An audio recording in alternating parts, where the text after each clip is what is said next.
So yun guys, may dumating sa atin ng Shopee. So itong laman ng ating parcel na ay ito ay power pipe. Pero kung napapansin nyo, syempre naka power pipe na tayo. Pero ang akin naman, ito ay yung isang power pipe na kasi kaya ko naman to nabili is hindi ko alam na darating na pala itong pipe natin na to. Kaya naka-order pa ako. Magkakameron pala tayo. Kaya ang gagawin natin, itatry ko to. Kasi trusted ko na to eh. Ito yung isang pipe ko dati sa aking motor. Ito yung pipe ko. So maganda talaga, solid talaga yung tunog nito. Kumpara dito kasi nababaklaan ako sa tunog ng H2 na to na copy. Nababaklaan ako. Para sa akin parang bading. Malamya yung tunog niya. Pero ito talaga yung subok ko. Itong pipe na to. In-order ko sa TikTok. So, ang pagkaka-order ko nito sa TikTok ay pay later. TikTok pay later. So, 6 months ko siyang utang. So, 1.7 yung halaga niya. Pumatak siya ng 2,000 ata. Ewan.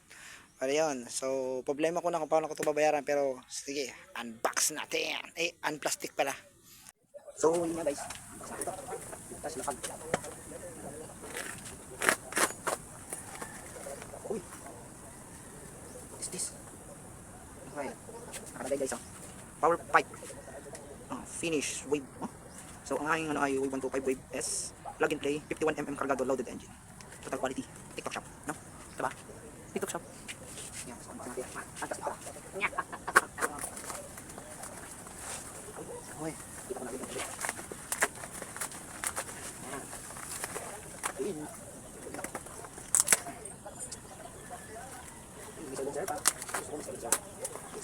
Ingat tayo sa pag-unbox ng ganito kasi siyempre pag-unbox ng ganito delikado kasi yung mga matatali siya na parte dapat initin na natin ng mabuti kasi baka masaktan tayo, magiwa tayo kaya walang damage kasi kung minsan nadadamage siya sa bag o sa pag-transport mura ko lang pang yung kagandahan nito hindi siya maraming kak yung kasi yung isang bilbo at yung kak niya pangit at dapat sila sa isang bilbo. So, kung nakikita nyo, ito yung 32mm elbow. So, nakikita nyo. Ganda na. May bend siya dito. Mga cuts.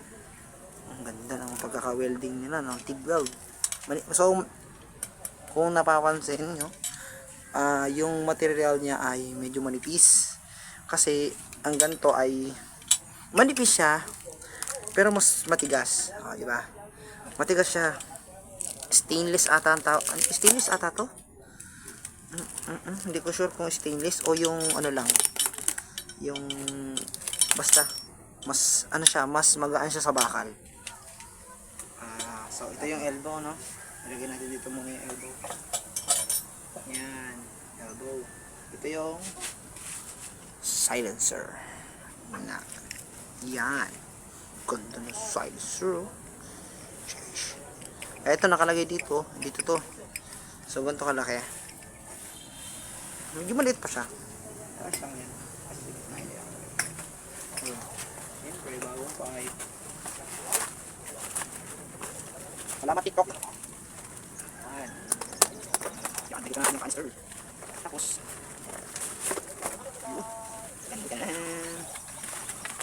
mas maganda kasi dito. Uy, may sticker pa. Nan,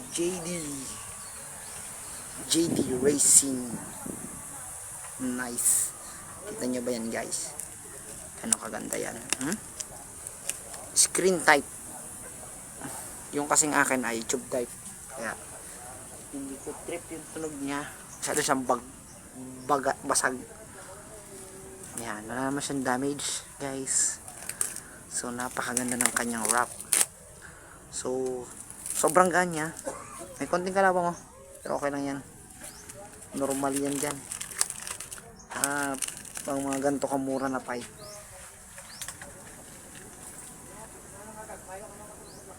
Uy, may print silang sticker. Salamat.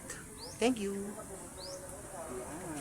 Tapos, syempre, na-unwrap na natin to, na-unplastic na natin. Syempre naman, ikakabitan natin to, guys. Yan. So, yung itsura niya is ganito. Kung nakikita nyo, no? Nakikita ba? Kitang-kita yung screen sa loob. Yan. Kung kitang-kita yung screen. Ito, wait lang. Doon tayo sa maliwanag. Yan. Kitang-kita yung sa screen niya sa loob. Yun. Kita ba? Yun. Yun. 5E. Yan. So, ito ay ilalagay natin sa ating motor. Diyan. Sa ating motor. Kakabitan natin ito. Excited na rin ako i-test. Sound check to. Quality boy. Sige. Lagay mo natin ito dyan. Set up na natin itong camera natin. Yes, go. So, bago yan. Sige, sound check muna natin to.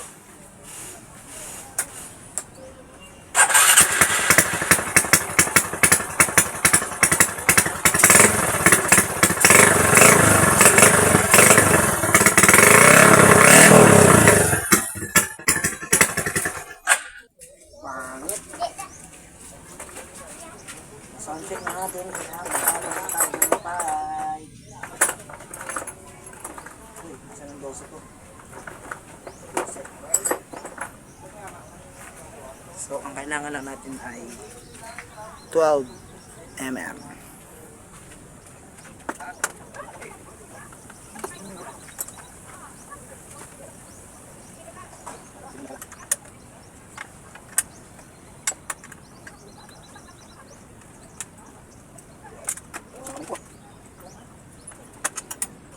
Sige na. Speak.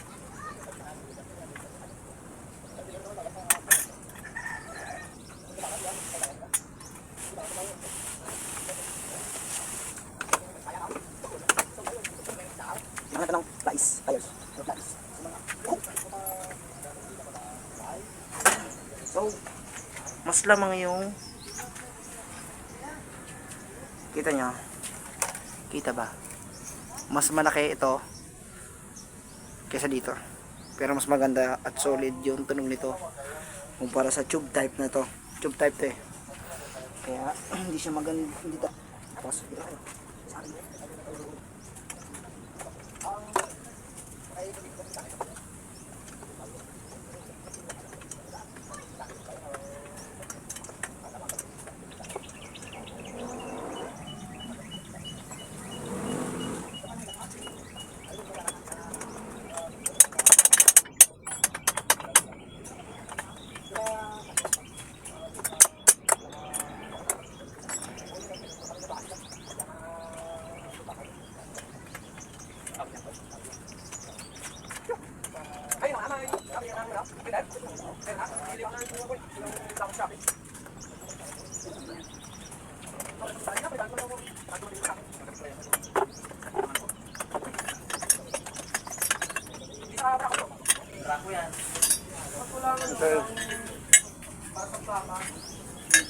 yung ating elbow maliit no kasi pinagawa ko lang to. Ito yung stock tapos big elbow kasi nawala yung kasama ng pipe. Hindi ko lang kung saan ko nailagay eh.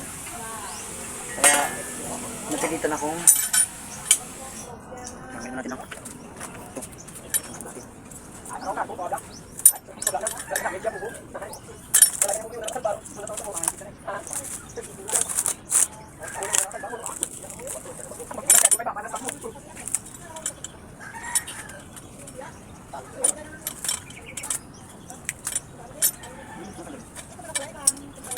yan, yung springs, living spring.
Okay. H2 out. GD5 in. Yun. Sakto. Sakto na.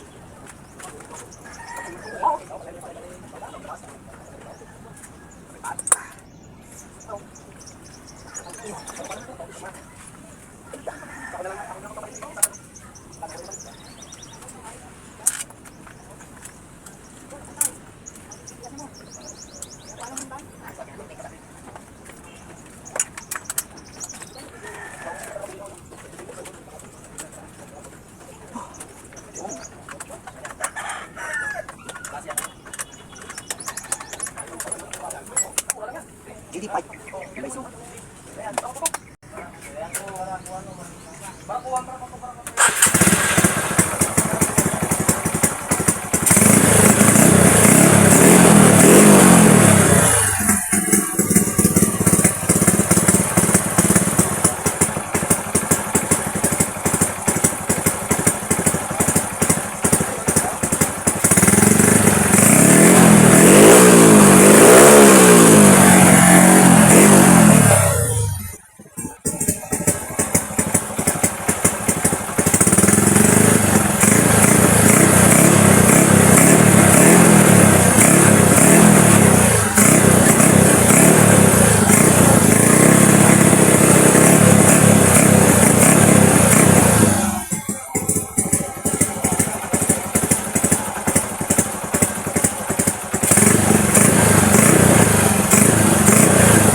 Atin muna ito yung tinanggal natin na pipe.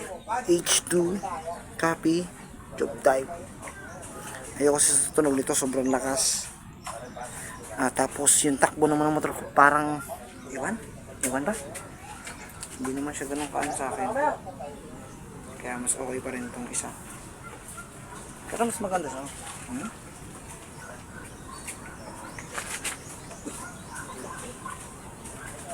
Iwan naman din to.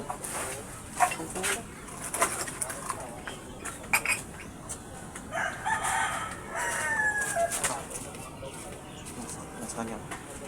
Sakto lang. Dito kaya. Sakto din. Hindi. Mas malaki. Mas malaki yan ng konti. Ang JD. Yung JD. Kumpara dito. So screen type pala dito. So ito straight tube type. Tube type siya hanggang tip. Kaya yung tunog niya nagapak. So nakakabulahaw to.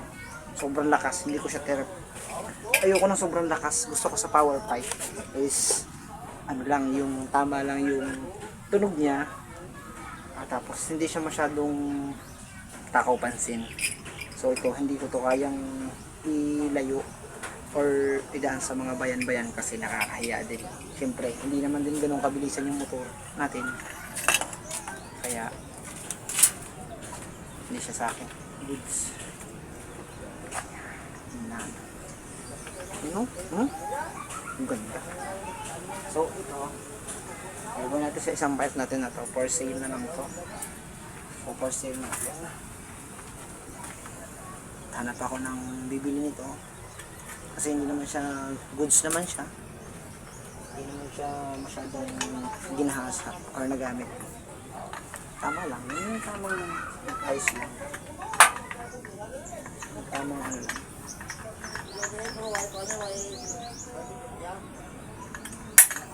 Pero ang gusto ko dito sa pipe na to is yung kanyang elbow.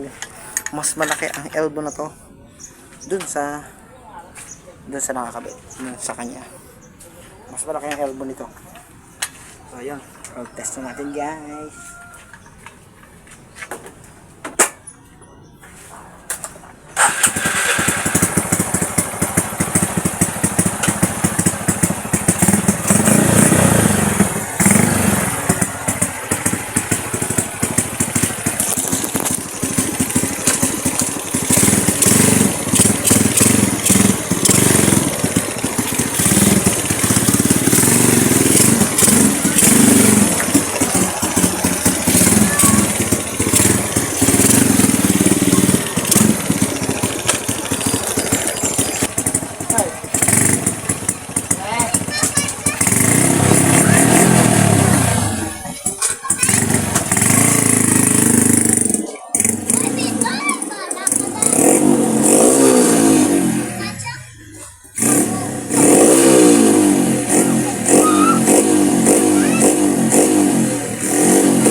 dyan. Montage. Okay, montage. Papakita ko kayo ng walang iba kundi kapirasong montage. Yan. So hanggang dito na lang guys.